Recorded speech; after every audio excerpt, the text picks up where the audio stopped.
সংখ্যা নির্ণয় আমি একটি প্রশ্ন নেই। H2SO4 সালফিউরিক অ্যাসিডে সালফারের জারণ সংখ্যা কত নির্ণয় করব। শিক্ষার্থী, জারণ সংখ্যা নির্ণয় করতে গেলে অবশ্যই জারণ মানগুলো জানতে হবে।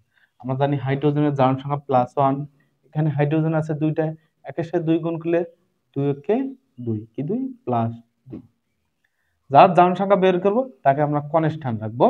অক্সিজেনের জারণ মান হচ্ছে -2 এবং অক্সিজেন আছে এখানে 4টা, তাহলে -2 সে 4 গুণ করলে হয় 4 2 -8।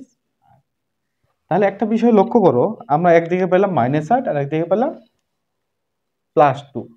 এখানে কত সংখ্যা বসালে পুরো যৌগের মানটা ক্যালকুলেশন করলে যেন শূন্য হয়। তাহলে আমরা বলতে পারি এখানে +6 বসাইলে হচ্ছে +8, অপরদিকে হচ্ছে -8। তাহলে বলতে পারি আমরা সালফারের জারণ সংখ্যা হচ্ছে +6। আমি যে আরেকটি নেই K2Cr2O7 এ ক্রোমিয়ামের জারণ সংখ্যা কত নির্ণয় করো। তাহলে আমরা লিখতে পারি পটাশিয়ামের জারণ সংখ্যা হচ্ছে +1, একের সাথে 2 গুণ দিলে হয় 2 কে 2 +2 এবং অক্সিজেনের জারণ মান হচ্ছে -2, সাথে সাথে -2 গুণ দিলে হয় 7 2 -14।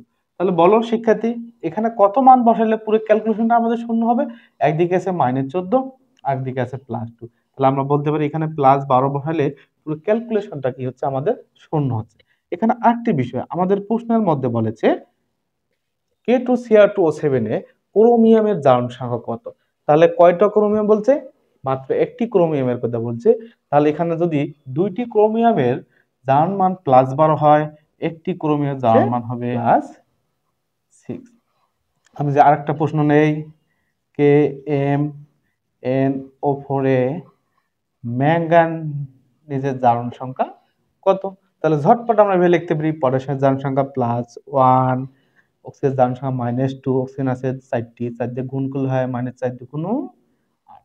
এবার বলো এখানে কত বসালে এর জারণ সংখ্যা পুরো ক্যালকুলেশনটা শূন্য হবে। তাহলে এখানে +7 বসালে একদিকে হচ্ছে +8, অপরদিকে হচ্ছে -8। তাহলে তোমরা এই স্বল্প সময় এই শর্টকাট টেকনিকের মাধ্যমে পরীক্ষায় আসা যে কোনো জারণ সংখ্যা নির্ণয় করতে পারবা। আরেকটি মজার বিষয় হচ্ছে প্রিয় শিক্ষার্থী, এই প্রশ্নটা এসএসসি, এইচএসসি এবং মেডিকেল ভার্সিটি ভর্তি পরীক্ষায় প্রতিনিয়ত এসে থাকে।